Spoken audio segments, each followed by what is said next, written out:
A partir daqui, gente boa, a gente começa a ver relação numérica. Lembra que a gente viu nessa sequência, né, cálculo de fórmulas empírica, percentual e molecular. Na página anterior, a gente começou grandezas, começou a ver como é que é calculada a massa atômica dos elementos da tabela periódica. Depois a gente mostrou a relação entre essa massa atômica do elemento e a unidade de massa atômica. Então, quando a gente mostra que o alumínio tem massa atômica de 27, uma unidade de massa atômica, isso representa o seguinte, que um átomo de alumínio, um átomo apenas, ele é 27 vezes mais pesado que aquele pedacinho de pizza, que é correspondente a uma, que corresponde a 1/12 do átomo de carbono, que é o padrão atualmente. Então, quando você fala em massa atômica, unidade uma ou U, você está se referindo a um átomo ou uma molécula, se for massa molecular. Lembra do ácido carbônico que deu 62 uma? Isso quer dizer que a massa de uma única molécula de ácido carbônico, pesa 62 vezes mais do que um pedacinho de pizza, 1/12 do carbono 12. Quando a gente entra aqui, a coisa já começa a mudar, porque a gente vai falar em massa molar, a gente vai falar em mol, e não mais em massa atômica. Então, relação numérica, tudo que foi dado para você, é para você ter base para entender tudo que vem por aí. E aqui é a porta de entrada para cálculo estequiométrico, matéria mais exigida em qualquer vestibular. Então, olha só, relação numérica faz a relação entre mol, massa molar, número de átomos ou moléculas e volume molar. Começando pelo mol, para a gente falar das 4 grandezas, isso aqui nada mais é do que a unidade de medida utilizada para expressar a quantidade de matéria, lembra? O que forma cada matéria. E matéria microscópica, átomo ou molécula. Ou qualquer entidade unitária, como elétron e próton. Em alguns exercícios, em alguns textos, em algumas questões de vestibular, você vai ver que o cara vai querer saber a quantidade de elétrons que existem em um determinado átomo. Então, essa quantidade de elétrons existente num determinado átomo é uma entidade unitária e é calculado da mesma maneira como átomos e moléculas. E a gente vai ver aqui. Bem, quando a gente fala de mol, e a gente já usou mol em cálculo de fórmula molecular, eu usei mol. Fórmula percentual, eu usei mol. Número de mol a gente calculou em fórmula para calcular a fórmula mínima. E aí eu passo daqui para cá para já começar a fazer a relação. 1 mol de água, eu posso calcular a massa molar de 1 mol de água. Ou seja, 1 mol de água pesa quanto? Qual é a massa de 1 mol de água? E eu tomei água como exemplo, como pode ser qualquer substância.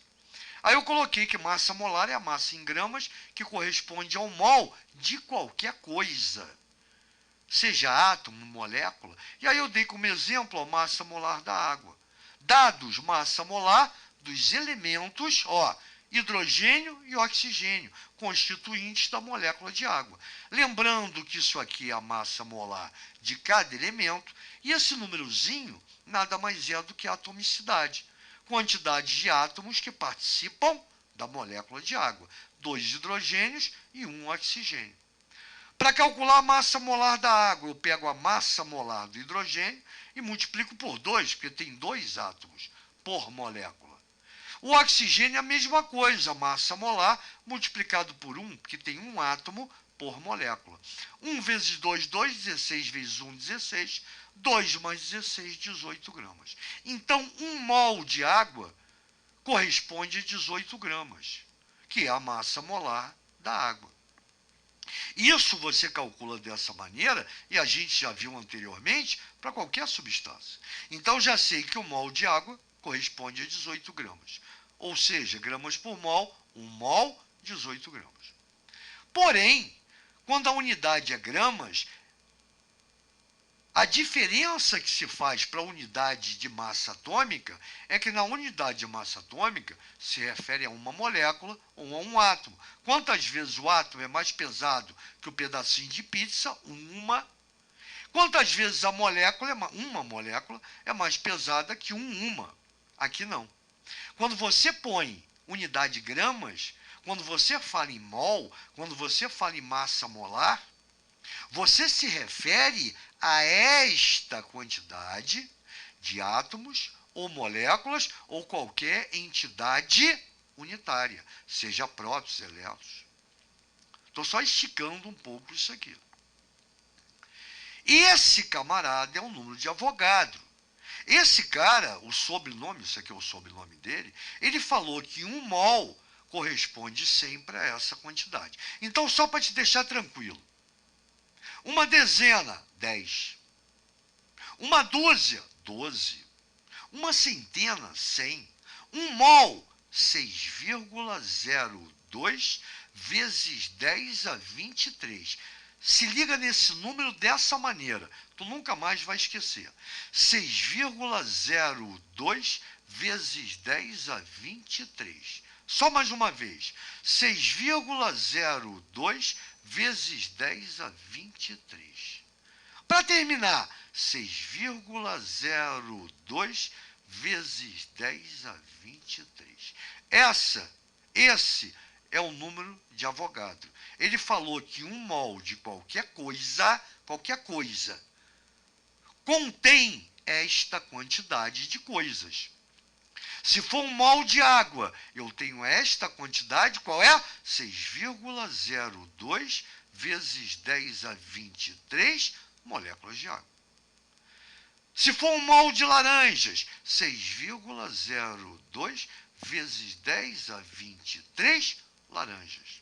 Ou seja, 10, dezena, dúzia, 12, centena, 100, mol, 6,02 vezes 10 a 23.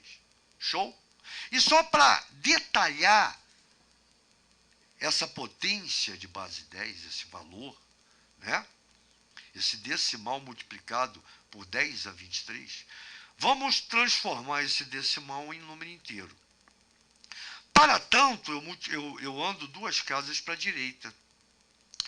Ou seja, eu estou multiplicando por 100. Para anular esse produto por 100, eu divido aqui por 100, eu diminuo 2 unidades. Então, 10 a 21. 602, valor inteiro, vezes 10 a 21. Isso quer dizer que você vai pegar o 602 e vai complementar com 21 zeros. Esse número lido será 602 sextilhões de átomos ou moléculas ou qualquer entidade unitária. Show? Olha o número que é. Cuidado que aqui ele coloca 6 vezes 10 a 23. Isso vai depender do autor. Isso vai depender da questão. Mas isso aqui é o oficial. Tem gente que não trabalha com 0,2.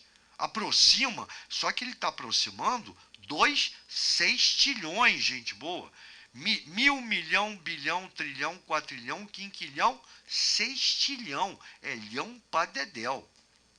Então, já vimos que 1 mol de água pesa 18 gramas. Essa massa não corresponde a uma única molécula, e sim a 6,02 vezes 10 a 23 moléculas de água. Um pacote com esta quantidade de moléculas de água, colocada numa balança de padaria, vai pesar 18 gramas, que corresponde a 1 mol. Então, lembrando que unidade de gramas, massa molar, mol, unidade de gramas, sempre vai ter essa quantidade. E aí, para terminar, se esse vapor d'água, esse mol de água, 18 gramas de água, 602 sextilhões de moléculas de água, estiverem como vapor, nessas condições, temperatura 0 graus Celsius ou 273 graus Kelvin, o zero absoluto, a pressão de uma atmosfera ou 760 milímetros de Hg, ou seja, condições normais de temperatura e pressão. É este vapor d'água, que corresponde ao mol de água, tem 18 gramas de água por mol, e contém 602 sextilhões de moléculas de água, ocupará um volume, que é chamado volume molar, nessas condições, de 22,4 litros. Fechou. Com isso, a gente tem a relação entre todas as grandezas. Um mol de água contém esta quantidade, que oficialmente é essa, de moléculas de água. Essa quantidade, colocada num saco e pesado, já que a gente não pode pesar, a gente calcula dessa maneira. Calcula a forma, a massa molar. Então, essa quantidade de água pesa 18 gramas. Se essa água estiver no estado gasoso, vapor, isso aqui só serve para o estado gasoso. Nessas condições, vai ocupar um volume de 22,4 litros. Porém, guardadas as suas devidas proporções. Se eu tiver um mol de água, pesa 18 gramas, massa molar, que vai ter 6,02 vezes 10 a 23 moléculas de água, que no estado gasoso vai ocupar 22,4 litros. Se eu multiplico isso aqui por 2, isso aqui vai ser multiplicado por 2, isso aqui vai ser multiplicado por 2, isso aqui vai ser multiplicado por 2. Multiplico por 5, por 5, por 5, por 5. Divido por 2, divido por 2, divido por 2, divido por 2. Essa proporção tem que estar preparada na sua cabeça. E é isso que vai nos levar a cálculo estequiométrico. Muito show, né? Valeu, gente boa. Até a próxima aula. Vocês estão prontos. Até lá. Grande abraço.